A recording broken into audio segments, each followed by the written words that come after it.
Beliau akrabnya dipanggil Mas Wahyu. Kita sapa. Assalamualaikum warahmatullahi wabarakatuh.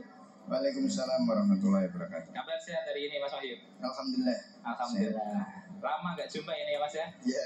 Kabarnya baik, alhamdulillah ya. Alhamdulillah sehat. Sudah biasanya Mas Wahyu ini kalau ke hari Ahad pagi itu biasanya kan nggak hanya sehari 2 hari. Kalau hari ini sudah berapa kali? Sudah berapa hari di sini Mas? Kemarin itu sebenarnya dari hari Rabu itu saya acara di Jogja, acara kantor, kemudian sampai hari Jumat, kemudian hari Jumat masih di Jogja, Sabtunya karena kebetulan kemarin itu jadwalnya ada kantin, kajian rutin pemuda itu saya bablaskan sekalian aja gitu. Jadi Sabtu dari Jogja terus ke sini ikut kajian kantin kemarin, terus sorenya biasanya pertemuan pengurus pemuda itu, terus saya juga sekalian mengikuti, terus nginep sampai luar biasa ini, hampir 5 hari meninggalkan keluarga di rumah ya. Sudah saya pamiti dan sudah paham juga ya dengan kegiatannya Mas Wahyu ini keluarga. Jadi alhamdulillah kalau terkait dengan keluarga sudah tidak ada masalah, sudah paham aktivitas kita. Bagaimana cara Mas Wahyu memahamkan keluarga dengan kesibukannya Mas Wahyu selain bekerja, tentu juga selalu giat dalam mengajinya. Kan yang namanya keluarga itu juga ada rasa lah, ingin semua keluarga itu lengkap di rumah, ngobrol dan lain sebagainya gitu. Jadi kalau terkait dengan keluarga, sejak awal itu kita sudah berkomitmen guys. Jadi kalau terkait dengan kegiatan fisabilillah maka itu harus kita utamakan gitu guys. Jadi yang di keluarga yang penting misalnya di rumah itu kebutuhan apa dan lain sebagainya itu sudah kita cukupi, insya Allah tidak ada masalah gitu.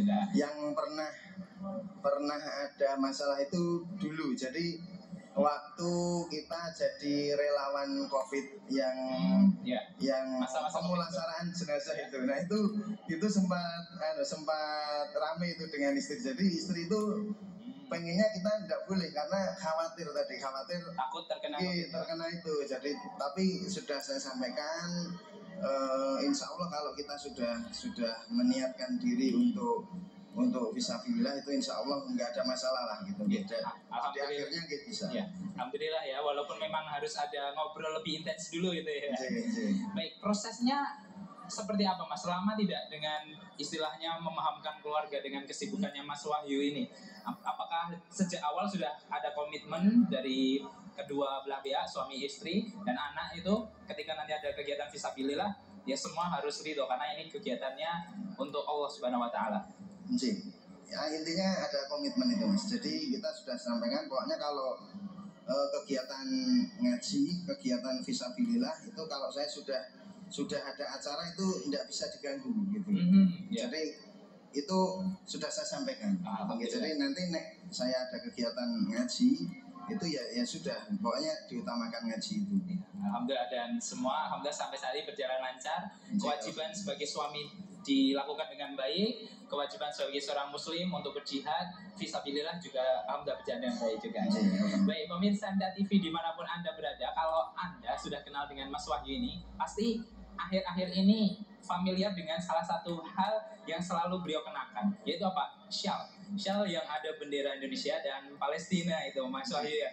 Kenapa ini Mas memakai syal yang ada benderanya Indonesia dan Palestina ini? Ini jadi saya itu kalau mendengar Palestina itu, Gaza itu langsung identik dengan saudara muslim kita yang terdolimi gitu. Jadi sejak ketika almarhum Dr.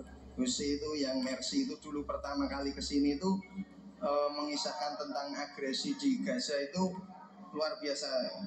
Istilahnya kita sedih lagi, terenyuh di dalam hati itu. Jadi ikatan hati kita sebagai seorang muslim ketika saudara kita di tempat lain itu terdolimi, baik itu di Gaza, baik itu di Rohingya maupun di tempat lain, itu kita pasti merasa itu adalah saudara kita. Kita harus peduli semaksimal kita, apa yang bisa kita perbuat. Seandainya kita bisa berjihad dengan fisik mungkin kita berangkat, tapi kayak tidak mungkin kalau secara fisik gitu kita belum diberi kemampuan ya, belum diberi kemampuan, nanti baru kena apa ya, peluru saja sudah.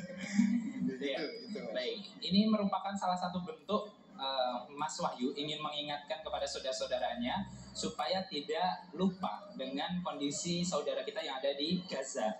Dan ini bentuk istilahnya rasa cinta juga kepada Gaza, karena beliau juga saudara kita semua itu ya. Betul. Rasa memiliki rasa cinta dengan saudara-saudara Muslim ini tumbuh faktornya apa, Mas? Apakah faktor mengaji, Mas Wahyu?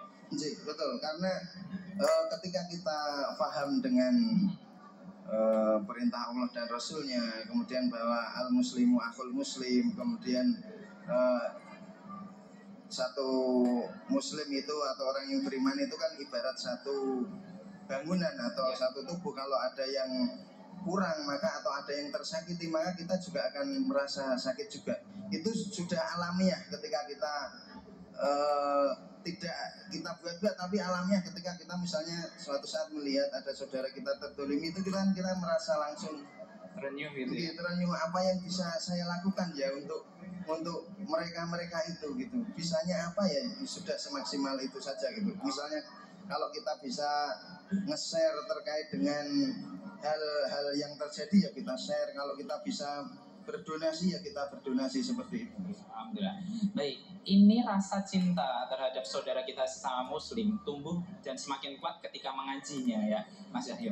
Boleh cerita tidak, Mas, perjalanan Mas Wahyu ini mengaji? Apakah sudah sejak lama atau seperti apa lagi ceritanya?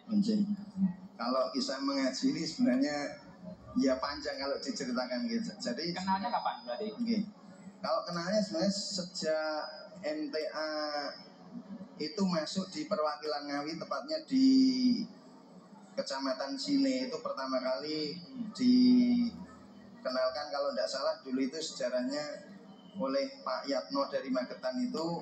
Saya ingat waktu itu masih SMA atau masih apa ya, kalau nggak salah masih sekolah ya.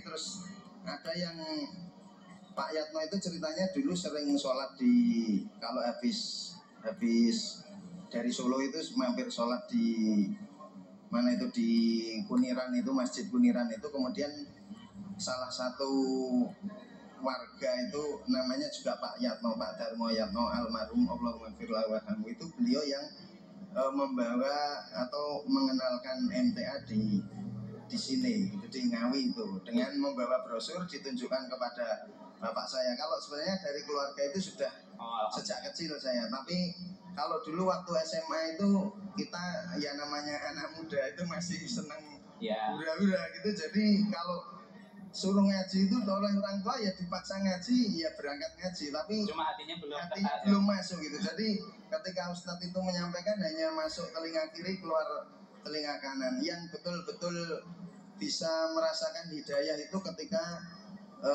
di perantauan justru, Mas.